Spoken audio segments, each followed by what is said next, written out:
Père, nous te rendons gloire et honneur afin que ce moment d'édification soit un moment de grâce et de paix pour tous ceux-là qui vont se connecter. Oh Dieu, merci, car ta main n'est pas courte pour atteindre tout le monde.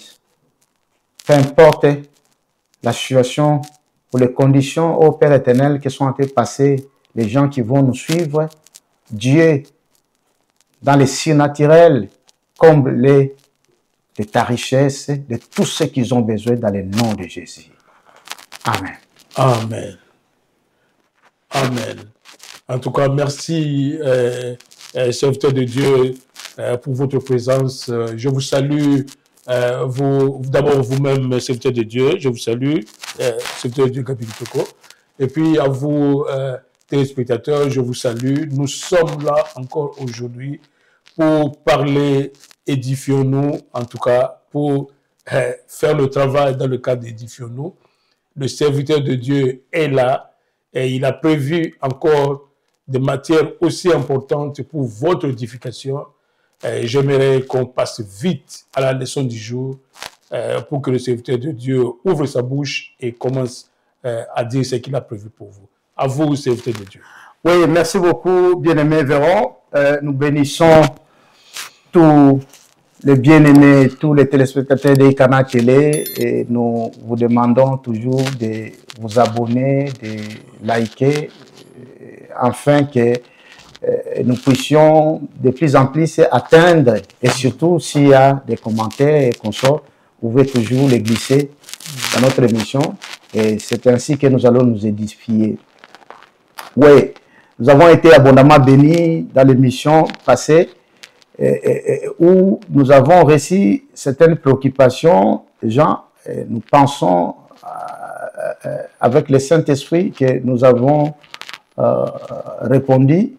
Et s'il y a encore d'autres questions, nous ne manquerons pas à réagir. Alors, qu'est-ce que nous sommes en tête toujours avec notre texte de base d'Éphésiens 4? Nous comprenons maintenant que le Fils, c'est celui qui devait venir. Premièrement, je voulais que les chrétiens et tous ceux-là qui nous suivent comprennent le mot fils en hébreu. Ils comprennent exactement qui est fils. Parce que ça porte matière à confusion quand les gens croient que le fils est différent du père, ou il est moins que le père. Le mot fils en hébreu veut dire exactement celui qui est égal à Dieu. Alors, pour aller vite aujourd'hui, nous allons comprendre ce texte-ci qui nous définit, parce que nous devons comprendre qui est le fils. Afin que nous allions. Si nous pouvons lire l'évangile de Jésus selon Jean, chapitre 10, je peux commencer au verset 30. Et je vais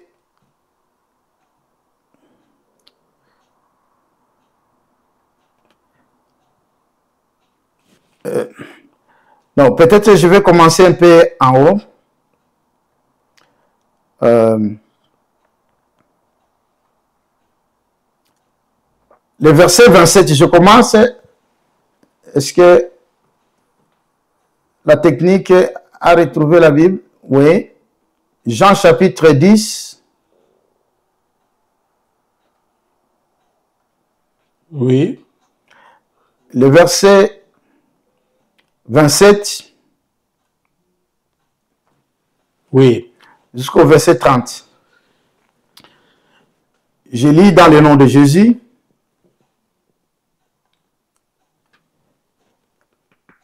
Oui. Mes brebis attendent ma voix et je les connais et elles me suivent.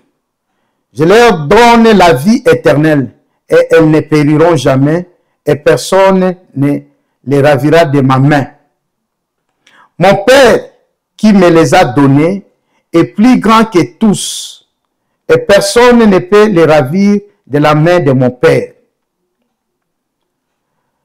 Moi et le Père, nous sommes un. Alors les Juifs prirent de nouveau des pierres pour le lapider. Jésus leur dit, je vous ai fait voir plusieurs bonnes œuvres venant de mon Père. Pour laquelle me lapidez-vous? Les Juifs lui répondirent, ce n'est point pour une bonne œuvre que nous te lapidons, mais pour un blasphème. Et parce que toi, qui es un homme, tu te fais Dieu. Le verset 34, Jésus leur répondit, n'est-il pas écrit dans votre loi, j'ai dit, vous êtes des dieux? Si elle a appelé de Dieu, c'est à qui la parole de Dieu a été adressée, et si l'écriture ne peut être anéantie, celui que le Père a sanctifié, a envoyé dans le monde, vous lui dites, tu blasphèmes. Et cela parce que j'ai dit, je suis le Fils de Dieu. Si je ne fais pas les œuvres de mon Père, ne me croyez pas. Mais si je les fais, quand même, vous ne me croyez point. Croyez à ces œuvres, afin que vous sachiez et connaissiez que le Père est en moi et que je suis dans le Père. Là-dessus, ils cherchaient encore à les saisir, mais il s'échappa de leurs mains. C'est au verset 39 où nous nous limitons. Voilà, c'est le de Dieu. Là, je constate que Jésus s'adresse au Père, qu'il vient du Père, que c'est le Père qui l'a envoyé. Il ne faut toujours pas que là, encore les trinitaristes peuvent sauter sur l'occasion pour dire, voici Jésus qui fait référence au Père, et c'est le Père qui l'a envoyé. Vous-même, vous venez de lire le texte, mais c'est comme si c'est un texte qui peut vous clouer au pilori. Non, non. Non, non, je savais pourquoi j'ai lu ça. Parce que voilà. C'est ça qui doit éclairer. Parce que le texte, il ne faut pas comprendre quand Jésus parle du Père. Ici, Jésus est dans le corps. Dieu est dans la chair. Alors, il s'est rabaissé. Il dit qu'il était, si vous lisez, peut-être il faut que, avant que je donne cette explication, que je lise tout d'abord Hébreux chapitre 1. Hébreux chapitre 1, pour comprendre, il faut avoir la compréhension de la Bible. Un peu d'une manière générale. Parce que sinon, un texte va dire que non, mais tantôt il appelle le Père, tantôt le oui, je sais même les maisons dit que non. Mais c'est un prophète, il dit lui-même que le Père. Mais de quel Père il parle? Quand il s'adresse du Père, comme la fois passée nous avons dit, quand il parle du Père, il parle de son esprit qui est en lui, qu'il appelle Père. Alors, si vous commencez, je vais lire des textes d'Hébreux. C'est l'esprit qui est en lui qui est Père. Qui est Père? Allez-y, on va lire. Chapitre 1, Hébreux. Oui. Non, ici, je ne parle pas tout d'abord de l'esprit qui est en lui, mais je suis en train de donner cette explication, mais je vais lire pour comprendre tout d'abord comment il s'est rabaissé au niveau le plus bas, le bas même des anges. Voilà. Pour montrer que quand il descend comme ça, il devient fils de l'homme.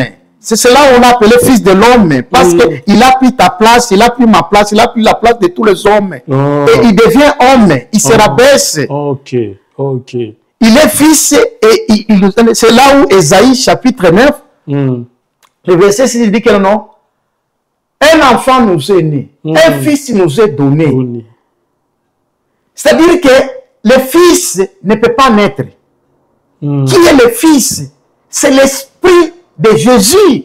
Mais l'enfant, c'est celui maintenant qui a pris corps. Et Dieu dit ici, c'est là où nous voulons lire, Hébreux chapitre 1, je commence au verset 1er. Oui. Jusqu'au verset 4. Oui. Je lis dans le nom de Jésus. Après avoir autrefois, à plusieurs reprises et de plusieurs manières, parlé à nos pères par les prophètes, Dieu, dans ces derniers temps, nous a parlé par les fils. C'est-à-dire les temps que nous sommes aujourd'hui, Dieu ne parle que par les fils. Qu'il a établi héritier de toutes choses et par lesquels il a aussi créé le monde. C'est par le Fils qu'il a créé le monde. Comment par le Fils il a créé? C'est ce que Jean vous dit. Au commencement, il y avait la parole. C'est cette parole qui s'est fait chair. Cette parole qui s'est fait chair. Et qui étant le reflet de sa gloire, le Fils est le reflet de la gloire de Dieu. Et l'empreinte de sa personne, et soutenant toutes ces choses par sa parole puissante, a fait la purification des péchés et s'est assis à la droite de la majesté divine dans les lieux très hauts, devenu d'autant supérieur aux anges qu'il a hérité d'un nom plus excellent que le leur. Ici, Jésus, le nom de Jésus, qui est devenu le nom supérieur, même Philippiens 2:9 nous dit, tellement qu'il s'est rabaissé au plus bas niveau, acceptant de devenir serviteur. Lui qui est Dieu, mais qui est descendu, c'est Dieu. C'est que parfois, je me demande, même ceux-là qui défendent la Trinité, mais je crois qu'il y a des courants. Ils croient qu'à un seul Dieu. Et ce Dieu-là, croit-il que Dieu s'est fait chair? C'est que Jean nous dit, dans l'évangile de Jean, Jean chapitre 1, il dit, au commencement, il y avait la parole. Et la parole était avec Dieu. La parole était Dieu. Était Dieu. Était Dieu. Mais cette parole s'est fait chair. C'est ça l'incarnation. Oh, c'est ça l'incarnation. C'est ça l'incarnation. Tout à fait. C'est qu'à un moment, Dieu a pris le corps. Tout à fait. Est-ce qu'il devient moins? Mais en étant dans le corps, il appelle l'esprit. Il appelle son esprit Père. Parce que c'est l'état. Dieu est esprit. Mais en étant dans le corps, il appelle le Père. Et nous aussi, les chrétiens, lorsque nous avons l'Esprit de Dieu en nous, l'Esprit du Christ, nous l'appelons Père qui est en nous. Le Saint-Esprit, c'est le premier que tu dois communiquer toujours avec en tant que chrétien. Quand tu te réveilles, c'est le Père qui est en toi. Pendant que tu dors, il est toujours là. C'est là où Jésus dit que non, il restera éternellement avec vous. Avec vous, ok. Oh, je vais aller même plus loin pour dire même à ceux-là qui sont allés dans la zone inférieure, ceux qui sont morts. Un chrétien même mourra, le Saint-Esprit est avec lui. Voilà pourquoi Jésus a dit, je le ressusciterai le dernier jour. L'Esprit de Dieu ne va pas quitter. Il est toujours après Jésus. Il dit, attends le temps, quand ça sera fait, c'est le moment que je vais ressusciter tout le monde. C'est là où pas que je ressusciterai. Parce que le Saint-Esprit vient se coller avec toi, l'union. Et il y a des mystères que parfois il faut parler. C'est cela où je dis, pour montrer que nous sommes, je risque d'entrer dans quelque chose alors que vous avez demandé quelque chose. Nous sommes maintenant le temple du Saint-Esprit, le corps. Et ici, il y a un problème parmi les chrétiens qui croient que nous sommes l'épouse de Jésus. Non, nous ne sommes pas l'épouse de Jésus. Dans la Bible, il n'y a nulle part où nous sommes l'épouse de Jésus. Nous sommes le corps du Christ. Nous sommes le corps du Christ. C'est cela où j'ai dit, c'est ce qui fait de nous, de Jésus. Quand j'ai dit l'autre, nous sommes que nous devons parler. Parce que nous sommes son corps. Qui était le corps du Christ? C'est Jésus. Le corps du Christ, le corps du Saint-Esprit, s'il faut dire, du sang de Jésus. C'est Jésus. C'est Jésus. Jésus, le corps. Le corps, c'est lui le corps, fils de l'homme. Fils de l'homme, c'est lui le corps. Tout à fait. Tout à fait. Et il avait son esprit qu'il appelait Père qui habite en lui. Et nous, aujourd'hui, maintenant, nous sommes, il dit, c'est Christ qui est la tête. Donc, nous avons son esprit en lui, il devient la tête. Nous sommes son corps. Nous ne sommes pas l'épouse, nulle part dans la Bible. L'épouse dans la Bible, Apocalypse 19, il dit c'est la nouvelle génération, c'est une cité. Mais serviteur de Dieu. Mais comment ne pas épouse? Parce que dans le cadre de l'enlèvement, on dit c'est l'épouse qui va aller en noces avec son époux dans les airs. Non, ce n'est pas. Comment ça? Ce n'est pas biblique. C'est l'épouse. Ce n'est pas écrit. Nulle part dans la Bible. Mais l'enlèvement, c'est les noces. Non, on dit heureux ceux qui seront conviés aux noces. Heureux ceux qui seront conviés, c'est-à-dire qu'il y a des gens qui seront, il y aura des enlèvements. Maintenant, vous ajoutez un deuxième. Non, j'ai dit. Oui, c'est clair. Il y a des gens qui seront Pas des enlèvements, là je corrige, c'est pas des enlèvements. C'est-à-dire qu'il y a des chrétiens qui vont aller au ciel après avoir été ligotés, tués, pendant qu'ils ne vont pas accepter Christ et qu'ils sont sur la terre ici. Parce qu'il y a des chrétiens comme moi et vous, nous avons déjà traité Jésus. C'est-à-dire que si la trompette sonne aujourd'hui, le Seigneur nous prend. Et il monte. Et il y a un mystère. C'est le Saint-Esprit qui va quitter. Parce que tu es attaché avec lui. Il va s'attacher. Voilà pourquoi il va résister même ceux qui sont dans les zones inférieures, ceux qui sont morts. Il dit, les morts en Christ ressusciteront le premier. Pourquoi? Parce qu'il est avec lui. C'est ce que Jésus avait dit dans Jean 6. Il dit, même mort, je le ressusciterai le dernier jour. Mais que la première fois, ceux qui disent, oh, c'est une réalité plutôt spirituelle, ce n'est pas physique. Mais quelle réalité spirituelle? Quelle réalité spirituelle? Vous vous souvenez même de certains entretiens qu'on a eu avec vous, avec d'autres frères. Non, c'est plutôt... C'est pas physique. Les hommes, permettez-moi, bon, c'est biblique, l'apôtre Paul l'a dit dans d'autres disent même que l'enlèvement n'est pas biblique. L'enlèvement n'est pas biblique. Non, mais c'est ce que l'apôtre Paul a dit dans les épîtres de Timothée. Je cherche pas votre sujet, mais à non, exactement. Oui. Mais s'il n'y a pas enlèvement, et que c'est là qui croit, qui aura annoncé, dans ces noces-là, on nous dit, nous nous enterrerons avec le Seigneur. Ce n'est pas nous qui va marier. Est-ce que quelqu'un a lu dans la Bible où Jésus va marier les chrétiens? Il dit, vous serez conviés, c'est-à-dire que ceux-là qui seront enlevés, lorsqu'il y aura enlèvement, ils vont entrer. Jésus, l'enlèvement se fera parce que pendant 7 ans, qui sera pour l'Antichrist, le Seigneur ne veut pas que les chrétiens vivent ce moment-là. C'est là où il a dit que malheur à ceux-là qui vont se retrouver pendant ce temps-là, parce que ce sera un moment dur pour eux. Alors, ils vont nous enlever, nous allons rester là-bas au ciel avec un temps, pendant 7 ans. Oui. Et pendant ce temps, l'Antichrist va sévir. C'est l'Antichrist qui va régner. Et ceux-là qui n'ont pas crié, c'est ceux-là qui vont subir. Mais il y a des gens qui vont croire après l'enlèvement. Ils vont croire ici. Mais ils seront persécutés, ils seront tués. Et ils vont atteindre le ciel. Quand on dit de 144 000 pour l'Israël, ce n'est pas pour tout le monde entier. 144 000. Il y a parmi les Israélites qui, quand ils vont... Ceux-là qui vont croire à Jésus. Qui vont croire à Jésus pendant le moment de tribulation. Ah, réellement, il avait raison. Le Jésus là, c'est celui qui était le Messie, c'est celui le Christ. Donc ils vont suivre les chrétiens qui sont avec Jésus. Qui sont avec Jésus. Okay. Et il y aura aussi d'autres nations. 54. En Israël. Et il y aura aussi d'autres nations. Il y aura aussi, il a vu aussi des milliards. Bon, c'est notre, dans l'Apocalypse. Oui. Il a vu des milliards, c'est-à-dire d'autres nations. Et ça, 44 000. Les gens disent que c'est seulement ceux-là qui sont élus. Non, c'est tout l'Israël. Ça, c'est Israël. Mais toutes les nations, au Congo, en Europe, il y aura autant qui vont aussi accepter Christ pendant la tribulation. Tout à fait. Parce qu'ils vont remarquer qu'il y a des gens qui ne sont plus ici, où ils sont partis. Il faut commencer à dire, c'est cet enlèvement-là. Et parmi ceux-là, les croyants, je ne les appelle pas les chrétiens, parce qu'un chrétien d'essence, il croit en l'enlèvement. Parmi les croyants qui croient que l'enlèvement, c'est quelque chose, ils sont en train de se tromper. Parce que ça va se réaliser. Et nous irons, et non pas pour être épousés par Jésus.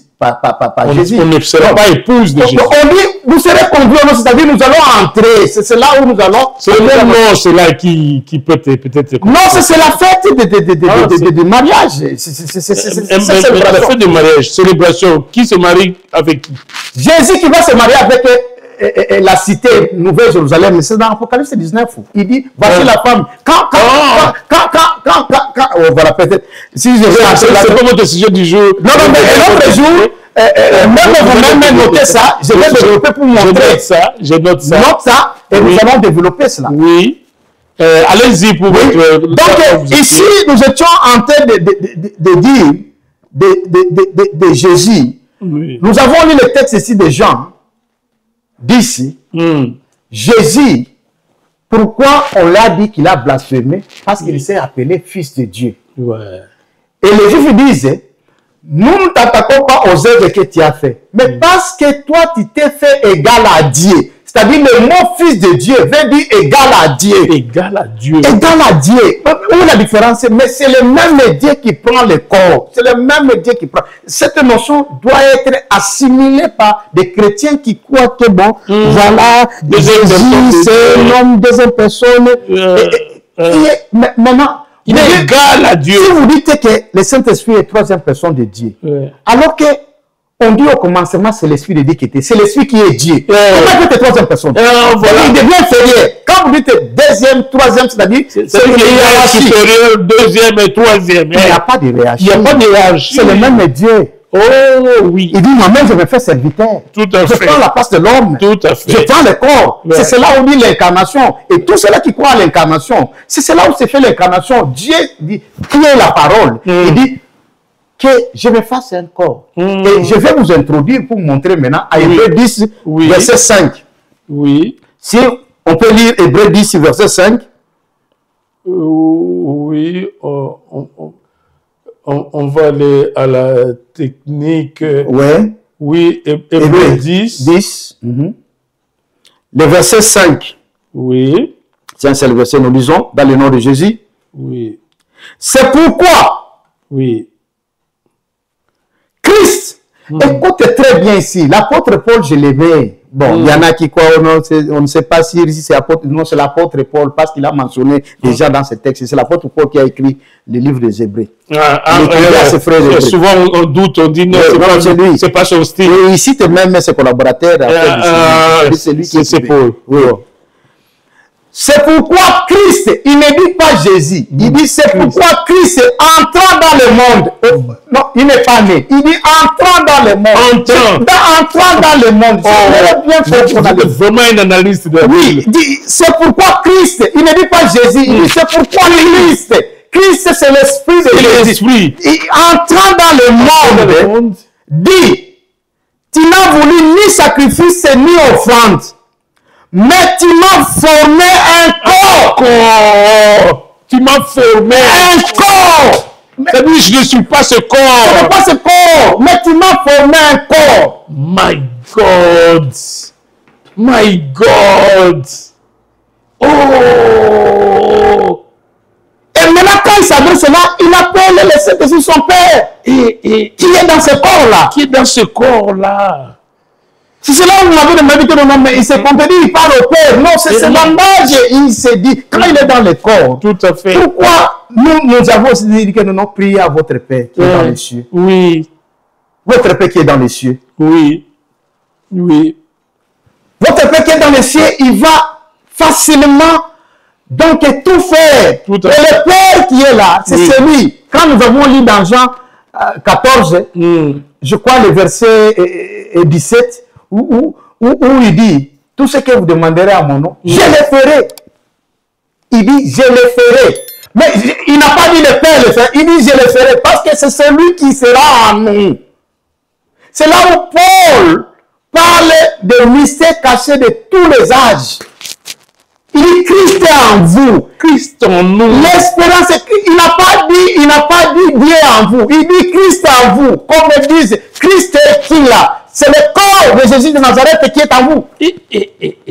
Non, il faut avoir la compréhension de la Bible. Il faut prendre. Et cela ne peut te révéler que si tu te laisses guider par le Saint-Esprit. Ces choses, je comprends évidemment. Pourquoi Paul ici, il dit que c'est pourquoi Christ, il n'utilise pas Jésus, il utilise Christ. Christ. Vous savez la fois passée, comme vous m'avez demandé que non, Jésus-Christ, homme. Non, il est tenté, en faisant de que Jésus le Christ, étant homme, il a été médiateur. C'est la fait de Timothée, là. De Timothée. Mais ici, on dit Christ est entrant dans le monde. Voilà pourquoi le prophète Esaïe dit, un fils nous est donné. C'est l'enfant qui est né. J'aimerais bien que les gens analysent. Oui. Peut-être qu'on lise ça. Et allons-y. Allons-y. Esaïe chapitre 9, le verset 6. La technique. Oui. Esaïe dans l'Ancien Testament, peut-être Esaïe est tout fait des cantiques. Au-dessous, Ecclésiaste, Proverbes et Psaumes. Ouais. Esaïe, bon. Ouais. Écoutez, tout est abrégé. Ah, il y a un problème. Non, il y a. Oui, ça peut faire que. Les prophètes, tout ça. Somme doit être. Job, tout ça. Oh, non. Ben, c'est que je lise. Vous lisez en tout cas. Ok, je lis dans le nom de Jésus, Esaïe chapitre 9, le verset 6. Oui. Car un enfant nous est né, un fils nous est donné, et la domination reposera sur son épaule. Oui. On l'appellera admirable, conseiller, Dieu puissant. Dieu puissant, c'est le Dieu d'Abraham, c'est El Shaddai. Mais comment cet enfant qui est né, le fils qui nous est donné, il s'appelle lui-même Dieu tout-puissant. Dieu puissant. Dieu puissant, c'est-à-dire c'est celui. C'est celui El Shaddai, celui qui a rencontré Abraham. Père éternel. Père éternel. Prince de la paix. Oh, expliquez-nous ça. Mais écoutez, ceci veut nous montrer que, comme Hébreu, apôtre Paul maintenant ici, il dit quand Christ, il est entré maintenant dans le monde. Oui. Donc, il s'est formé un corps. Et il est devenu fils de l'homme. Et Jésus, partout, vous lisez dans la Bible, quand il veut dire de ce qu'il a compris, dans peu de temps, Jésus parlait des fils de Dieu. Il parlait beaucoup plus des fils de l'homme. Le fils de l'homme n'a pas de place pour dormir. Le fils de l'homme est rejeté par les gens. Parce que c'est le fils de l'homme, c'est notre semblable qui est venu prendre, le fils qui nous est né, qui est venu prendre notre place. Tout à fait. C'est l'Emmanuel, Dieu parmi nous. Mais dans la chair, c'est ça le fils de l'homme. Ou apôtre Paul dit dans son humanité. Tout à fait. Tout à fait. Apôtre Paul dans le dit que Jésus-Christ dans son humanité. C'est-à-dire qu'il a été aussi un humain. Tout à fait. Et c'est là où tous les chrétiens, même les prédicateurs qui croient qu'il était à 100% Dieu, 100% homme. J'ai toujours dit, ne vous limitez pas, il faut expliquer. 100% Dieu, 100% homme. Ça porte parfois confusion. Pourquoi il était 100% Dieu? C'est-à-dire c'est Dieu qui s'est fait chair. Il s'est fait chair. Hein? C'est pour qu'il était 100%. C'est le Fils ici, c'est celui qui est égal à Dieu, qui nous a été donné en fait de naître. Et dans Psaume 110, Dieu dit, tu es mon fils, mais aujourd'hui je t'ai engendré. C'est-à-dire que le Fils a pris corps et Dieu maintenant l'a engendré. C'est pareil, c'est au travers de Christ que Dieu nous a engendrés,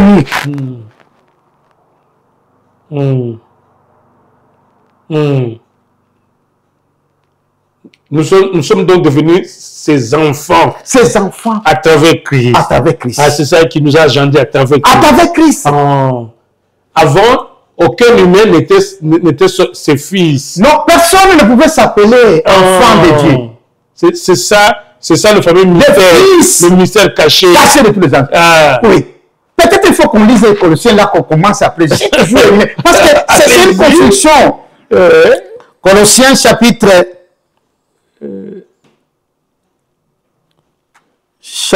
1. Peut-être lisons à partir du verset 25 à 27. Donc 3 versets.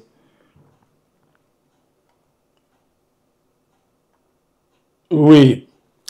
Il dit, je lis dans le nom de Jésus, Colossiens chapitre 1, 25 à 27. C'est d'elle que j'ai été fait ministre, selon la charge que Dieu m'a donnée auprès de vous, afin que j'annonçasse pleinement la parole de Dieu.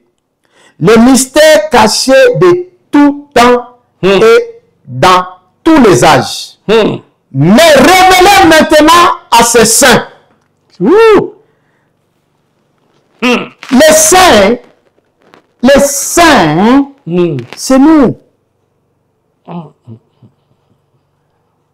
Vous savez que le père Abraham, en tant que croyant, n'était pas saint. Il n'était pas saint. Non, mais il était juste. C'était juste. Pas saint. Saint, la sainteté, c'est l'état de Dieu. C'est l'état de Dieu. La justice, c'est la nature de Dieu. Abraham a eu la justice parce qu'il a crié, il a eu la nature de Dieu. La sainteté, c'est l'état de Dieu. Il faut que le Saint-Esprit, il faut que lui soit en vous pour que vous soyez saints. Maintenant, apôtre Paul nous dit ici qu'il a révélé cela aux saints, donc à nous. À nous. Le verset qui Dieu a voulu faire connaître quelle est la glorieuse richesse de ce mystère parmi les païens. Savoir Christ en vous, l'espérance de la gloire. C'est-à-dire, c'est un mystère qui était caché, que Paul a eu. Il dit, mais Christ en vous ici, je pose la question. Qui est Christ? Parce que les gens vont dire que non, Christ, c'est Jésus. Non, Christ, Jésus, c'est le corps. Le Christ, il faut tout appeler. Le Christ, c'est le loin. C'est celui qui est loin. Voilà pourquoi il peut être en vous, pour te rendre. Comme Jésus, quand il entre dans le temple, on lui amena le rouleau d'Ésaü, il était écrit, l'Esprit de Dieu est sur moi, il m'a oint. Il dit, l'Esprit de Dieu est sur moi, il m'a oint. Il m'a oint. Et Jean confirme pour dire que moi je vous baptise d'eau, mais celui qui vient après moi, il était avant moi. Il vous baptisera du Saint-Esprit. Comment on baptise par le Saint-Esprit? Il était avant Jean. Il était avant Jean. Alors qu'il est né après Jean. Après Jean. Il dit, lui l'a précédé. J'aime cette mélodie-là. Comment il était avant Jean confirme qu'il était avant Jean. Avant Jean. Mais alors que Jean est né avant lui. C'est lui l'éternel. C'est lui l'éternel. Mais c'est la vérité. Est-ce que la Bible se contredit? Oh non. Est-ce que la Bible se contredit? Jean dit, il était avant moi. Oh.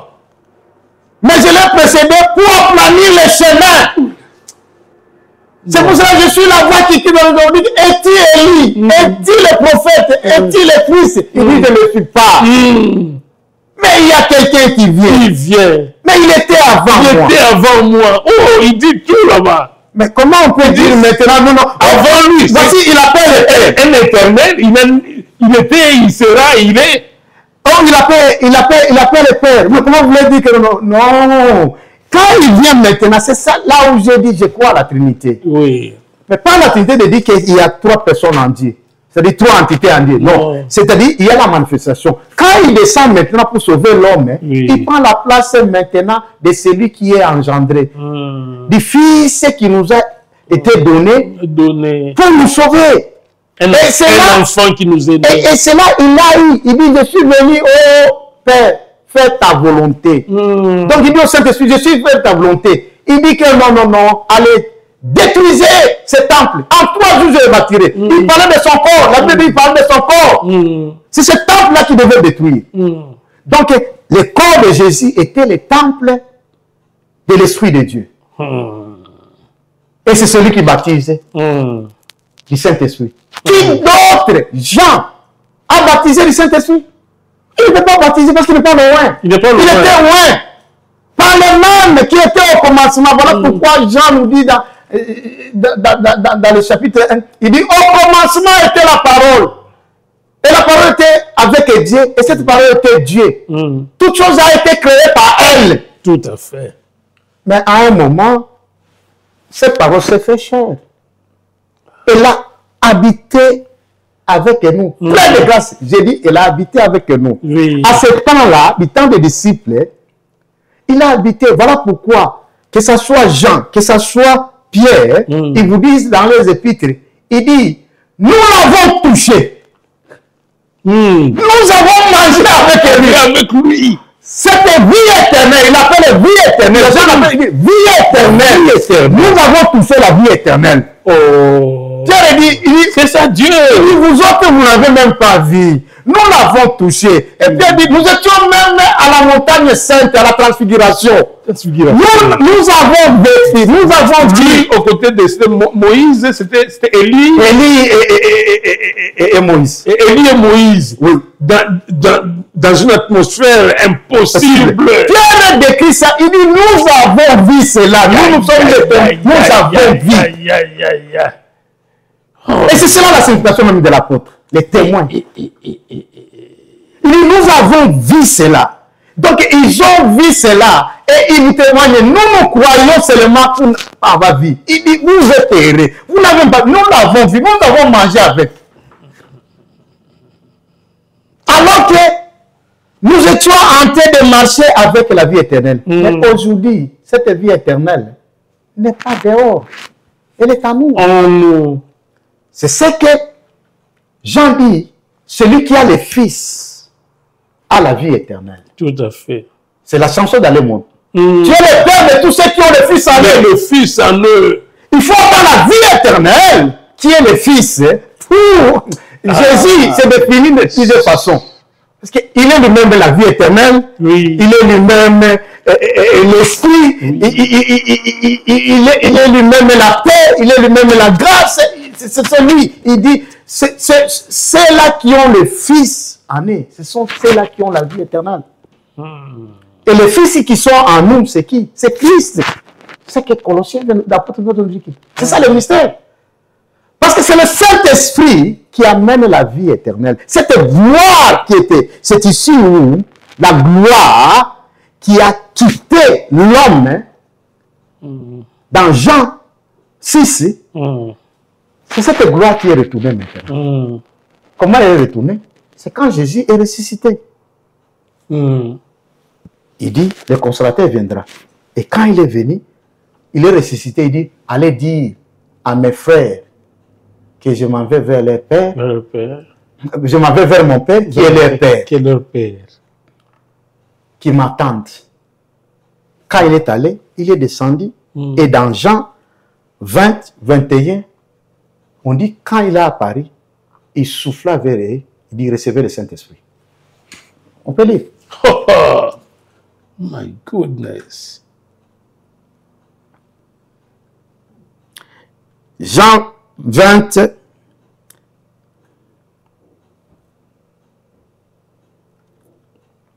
peut-être qu'on commence au verset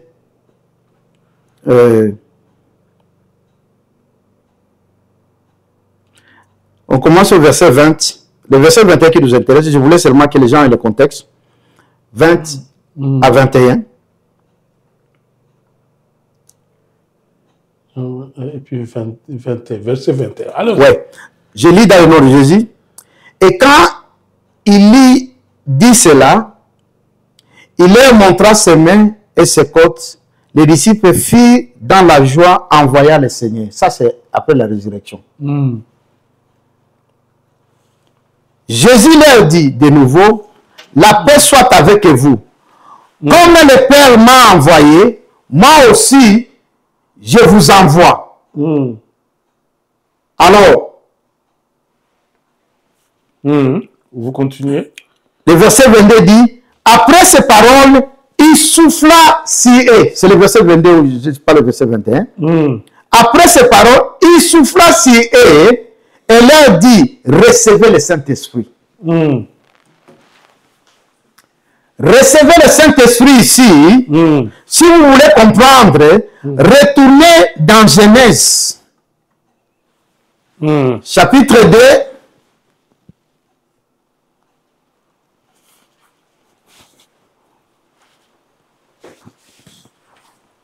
Genèse chapitre 2. Le verset.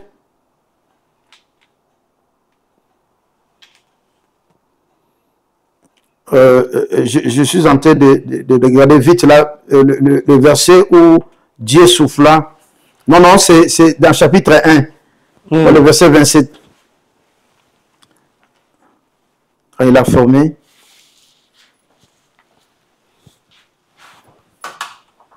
Oui, m'excuse. Nous sommes pratiquement vers la fin. Oui, oui. Ça, c'est au niveau de la question. Non, c'est le chapitre 2. Je suis en train de chercher de là où Dieu maintenant forma l'homme de la boue. Le verset 7. Oui.